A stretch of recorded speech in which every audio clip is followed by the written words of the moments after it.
classical conditioning, which is part of the behaviorist theory.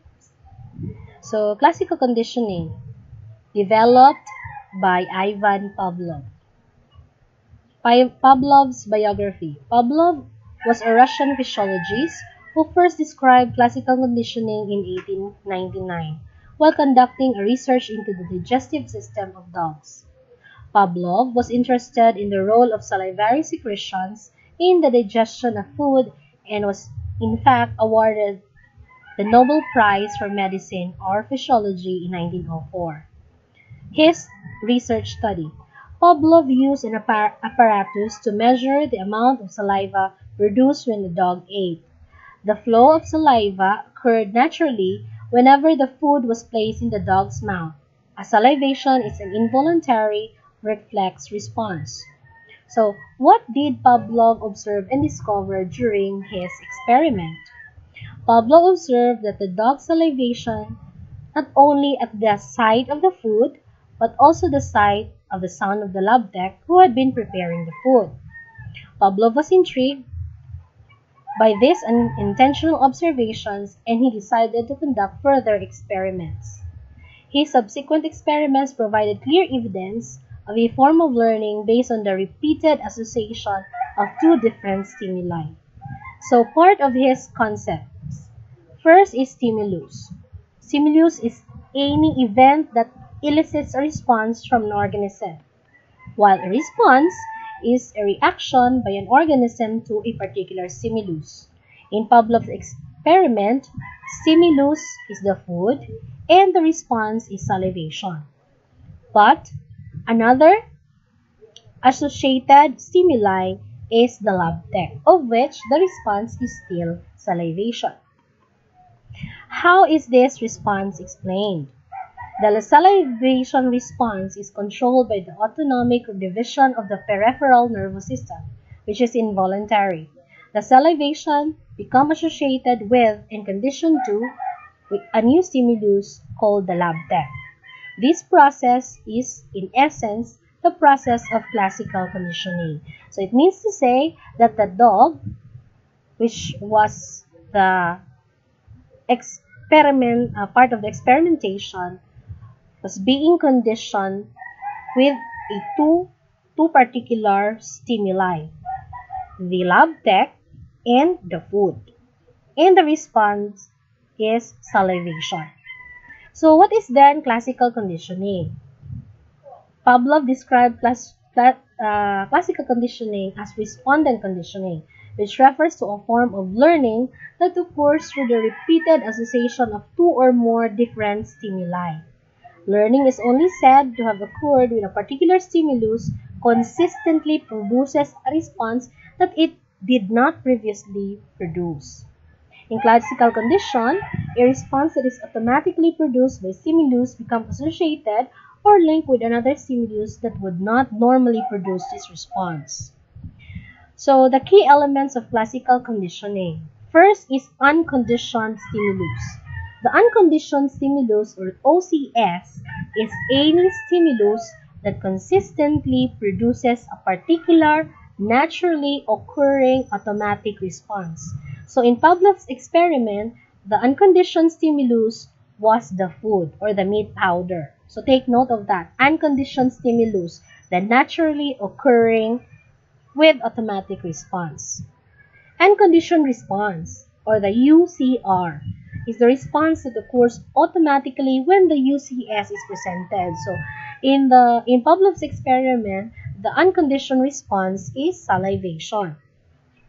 While the conditioned stimulus, or the CS, is the stimulus that is neutral at the start of the conditioning process and does not normally produce the unconditioned response. Yet, through a repeated association with unconditioned stimulus, the conditioned stimulus triggers a very similar response to that caused by the unconditioned stimulus. So in there, the conditioned stimulus was the bell, which is neutral from the very start of the experiment. So once conditioning has occurred and originally neutral stimulus produces, the response of salivating then is called the conditioned stimulus. Conditioned response. The conditioned response, or the CR, is the learned response that is produced by the conditioned stimulus. The CR occurs after the conditioned stimulus has been associated with the unconditioned stimulus. The behavior involved in conditioned response is very similar to that of the unconditioned response, but it is triggered by the conditioned stimulus. Pavlov dogs displayed conditioned response, which is salivation, only when they began to salivate to a conditioned stimulus, which is the bell. When the dog responded to the conditioned stimulus, such as the sound of a bell, classical conditioning had taken place because salivation would not be a usual response to the sound of a bell. So, there are two stimulus here again, the bell as well as the food. Classical conditioning was brought into life because even if there is no meat, powder, or food, when the dog hears the bell or sees the lab tech, automatically there is conditioned response, which is salivation. So, parang sa atin, kung makakarinig tayo ng mangga, whether hinog o hilaw, di ba automatically we salivated. Narinig lang natin yon. So, it means to say that we are conditioned even when the food is not there present. Huh? So, that's it. That's the explanation. So, here's the graphics or the graph or a picture rather of classical conditioning before, during, and after conditioning. So, before conditioning in the Pavlov experiments, the dog, there is a bell, no? And there is no salivation because the dog is not conditioned to salivate. But during conditioning, there is a bell, which is a one stimulus. Then another stimulus is the food. Then the dog salivates. After conditioning, even if the dog wasn't able to see a food or a meat powder, automatically the dog still salivate because, again, the dog is conditioned of this bell, of this stimulus, no, na siya ay papakainin. So that is where conditioning occurs.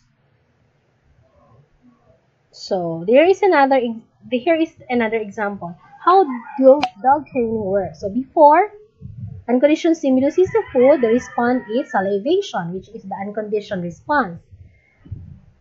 Okay, well, the other hand, no, before conditioning, there is a bell, the response is no salivation. But during conditioning, there is a bell, there is a food, the response is salivation. After conditioning, the bell is there, but with no food, but still, the conditioned response is salivation. So, that's how classical conditioning appears. Key processes in classical conditioning. First is acquisition. Each paired presentation of the conditioned stimulus with unconditioned stimulus is referred to as a trial. So in the experiment of Pavlov, he made a trial. That's acquisition. Acquisition is the overall process during which the organism learned to associate two events. So association of meat powder and the bell, which are considered as stimulus or stimuli. The rate of learning is often very fast in the early stages of the acquisition phase. Timing of the conditioned stimulus and unconditioned stimulus pairing is critical. Pavlov found that a very short time between presentations of two stimuli was most effective. So, when Pavlov presented two different stimuli, the bell and the food, then the dog automatically salivates. Acquisition is more rapid when the conditioned stimuli occurs and remain present until the unconditioned stimuli or stimulus is presented. The end of the acquisition stage is said to occur when the conditioned stimulus alone produces the conditioned response. Extinction. A conditioned stimulus response association can fade over time or disappear altogether. Extinction is the gradual decrease in the strength or rate of the conditioned response that occurs when the unconditioned stimulus is no longer presented. Extinction is said to have occurred when a conditioned response no longer occurs following the presentation of the conditioned stimulus. So, example, Pavlov's dogs eventually cease salivating in response to the bell presented alone after a number of trials in which the food did not follow the sound of the bell. So, extinction, nawala na siya. When the dog sees or saw only the bell, no, after several trials without seeing the food, the dog did not salivate because the dog feels na wala namang food na makakain. So, extinction is present. There is some variation between individuals in the rate at which extinction of the same condition response will occur. So, spontaneous recovery, extinction, or the conditioned response, which is salivation, is not always permanent. In classical conditioning, spontaneous recovery is the reappearance of the conditioned response when the conditioned stimulus is presented, following a rest period after the conditioned response appears to have been extinguished. Spontaneous recovery does not always occur, and when it does, it is often short-lived. Furthermore, the conditioned response tends to be weaker than it was originally. So, spontaneous recovery, kahit probably gusto mong makita ng dog yung food, tsaka meron pa ring bell na stimulus, posible na mag-salivate ang dog or hindi siya mag-salivate. Okay, that is spontaneous recovery. Stimulus generalization. Pavlov observed that his dog salivated to other noises that sounded like a bell. This is known as stimulus generalization, which is the tendency for another stimulus to produce a response that is similar to the conditioned response. The greater the similarity between the stimuli, the greater the possibility that a generalization will occur. So, example, a stimulus generalization to the sound of a bell occurred with one of Pavlov's dogs. The dog might also salivate in response to the ringing of the front door bell instead of a loud bell. So, stimulus generalization, ano yung maririnig niya kahit hindi yung bell for food, pag nakakarinig siya ng bell, it will automatically have a unconditioned response or a conditioned response called salivation. Stimulus discrimination. Stimulus discrimination occurs when a person or animal responds to the conditioned stimulus only, but not to any other stimulus that is similar to the conditioned stimulus. So, stimulus discrimination is different from the stimulus generalization. Kasi yung stimulus generalization, kahit anong bell na maririnig ng isang dog, magsasalivate siya. But yung stimulus discrimination, yung bell na particularly ginagamit for food, yun lang yung magsasalivate or mayroong conditioned response at hindi yung ibang bell na ma-associate with the love bell. Classical conditioning of behavior. Behaviors that have been classically conditioned may occur to automatically appear to be reflexive. Classical conditioned behaviors are like reflexes in that they occur involuntary, but they are unlike reflexes in that they are learned. So, unconditioned reflex is an automatic response that occurs as the result of previous experience. A conditioned reflex involves little conscious thought or awareness on the part of the learners. Example, listening for thunder when you see lightning.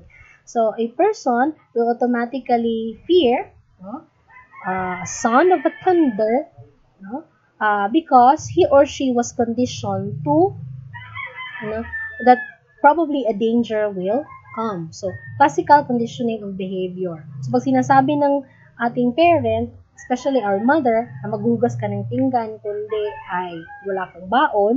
So, we automatically, every day, we are conditioned to do it because we are aware that there could be a possible reinforcement or punishment along our behavior. Conditioned emotional response.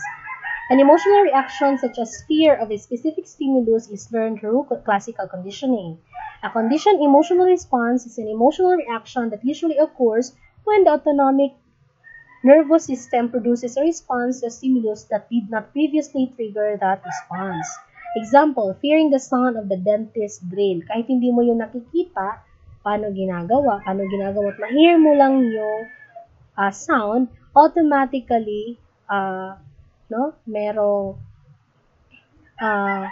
kang response, matakot, no, your heart probably will beat faster. So, that's the conditioned emotional response. Kung makakarinig tayo ngayon ng, halimbawa, maraming nagkakaroon ng COVID, so automatic pag inubo, pag sinipon, meron tayong emotional response na natatakot.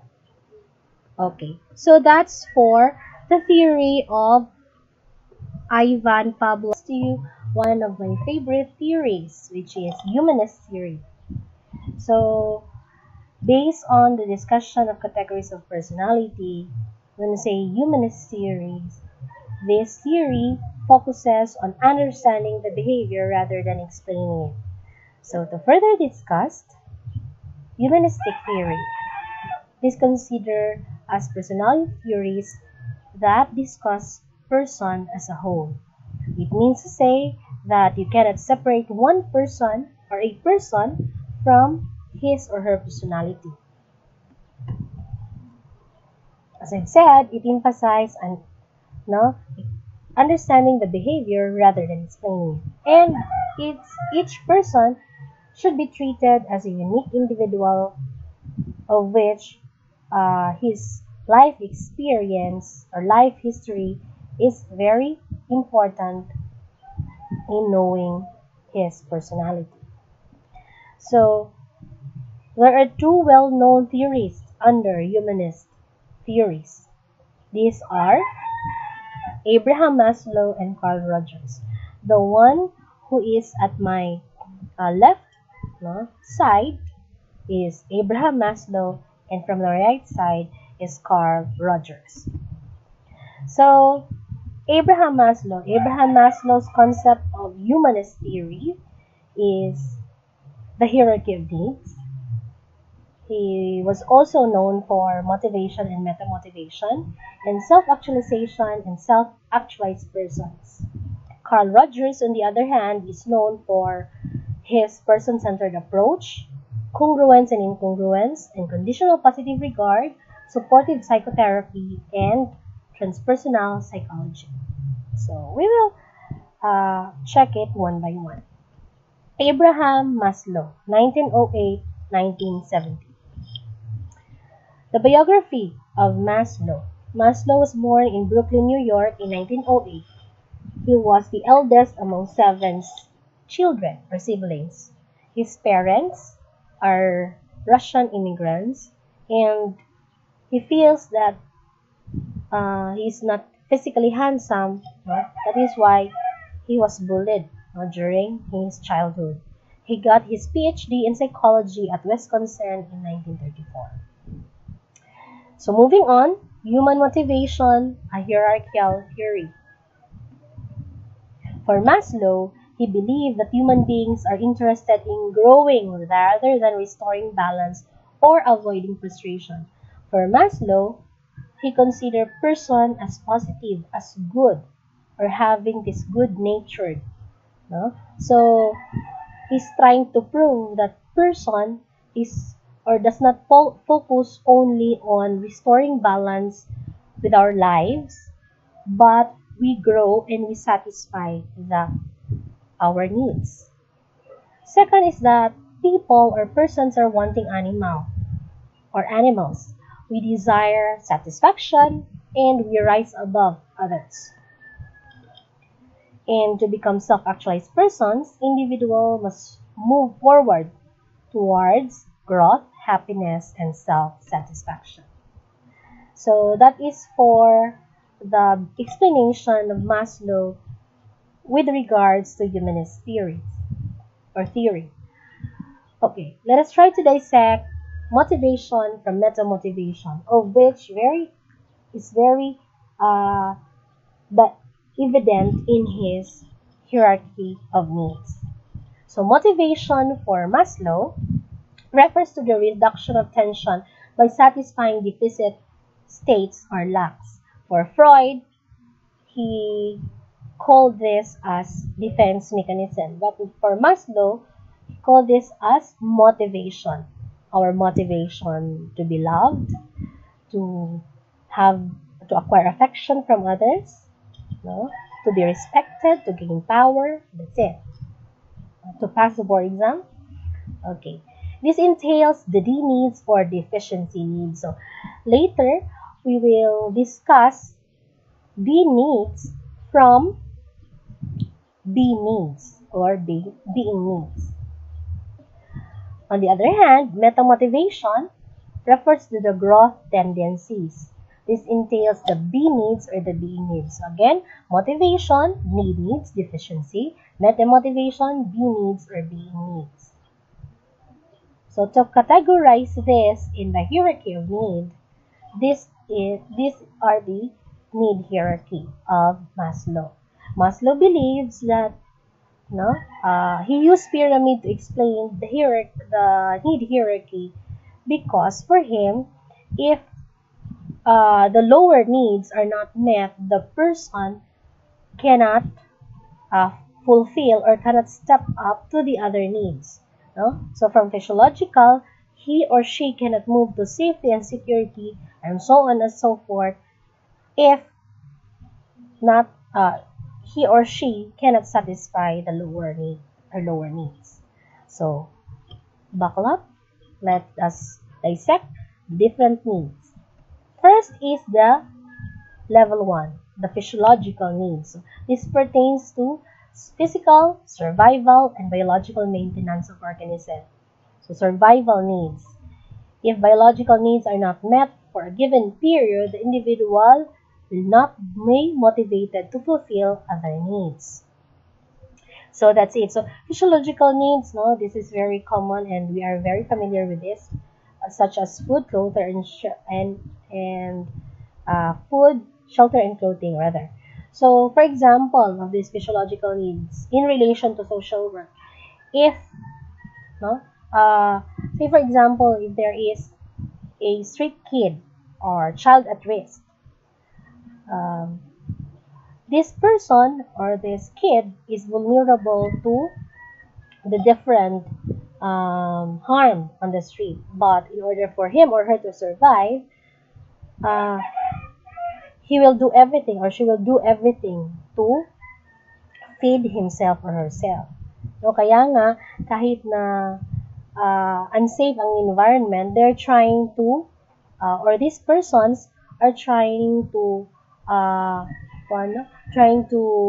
fulfill the need for food, and even clothing, outside. So safety and security needs is also part of the D needs or motivational needs. So this requires orderly, stable, and predictable world. Or person is in control of his or her environment. If people or if an individual is living in an unsafe environment, this person will spend a great deal of time and energy trying to protect themselves and their possessions. As what I have said a while ago, yung isang bata, yung isang street kid, hindi na siya tatanaw, or hindi na siya mag-iisip about safety needs niya kasi yung naka-focus sa kanya yung physiological needs niya. Kaya nga sa atin mga social workers, we need to widen our horizons on accepting the person for who he or she is, especially on the different experiences of this person. So, paano siya magkakaroon ng desire for safety, kung hindi niya ma-fulfill even yung physiological niya. So, yun yung explanation din ni Maslow. The third one is belonging and love needs. So, individuals seek affection and engage into intimate relationship with others. This is more difficult to meet because there is technological, fluid, and mobile society. So this is longing for affection and intimate relationship with others.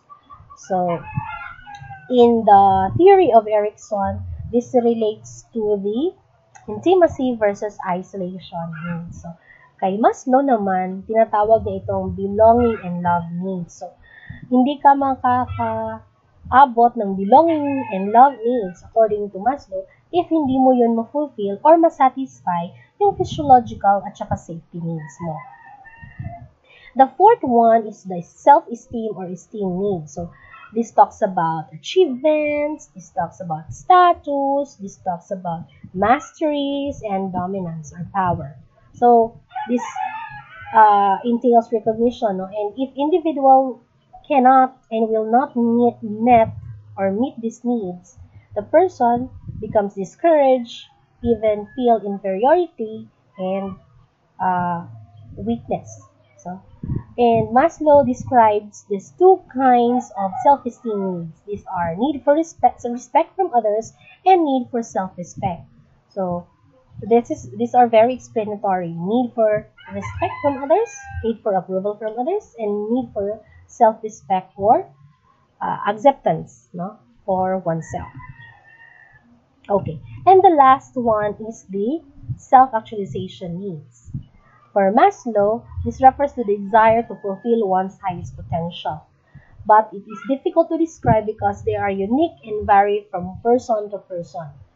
By the way, for the information of everyone, Maslow conduct a study of persons who he considered as self-actualized. For him, these persons are self-actualized because they have met their being needs, particularly on self-actualization. Such as, for example, he considered Abraham Lincoln, he considered Albert Einstein, he considered Oprah Winfrey a self-actualized person, no? Of which also one of his friends, no, during his time. But let us take a look on the criticisms of Maslow, especially or specifically on the self-actualized person. So, based on his study on self-actualized person, it lacks rigor or evidence since he only limits his study on those persons he knew, and it is only 1% of the entire population. So, in research, it doesn't speak of the entire population. No?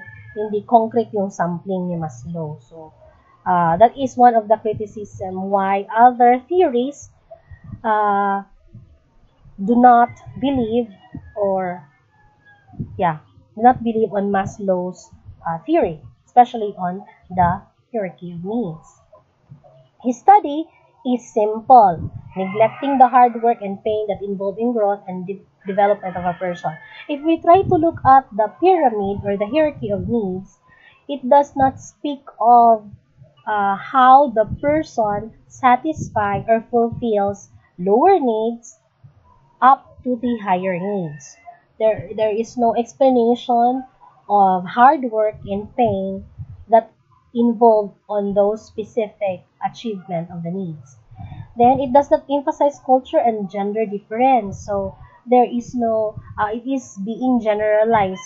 There's no explanation of variety in terms of culture and even gender preferences for difference. Okay. So how does Maslow hierarchy of needs relate to an individual's personality? What is its relevance in social work profession, especially in dealing with our clients and colleagues? So Maslow in the hierarchy of needs relates to one's personality because, as I've said, no, specifically on street kids, especially on vulnerable groups, no?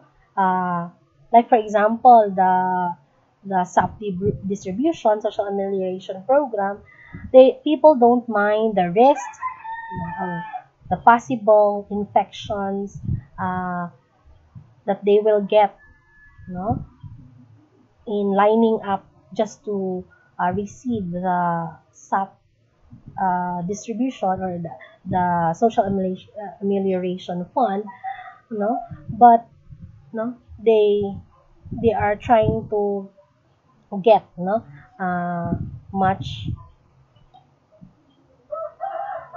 in order to feed their family.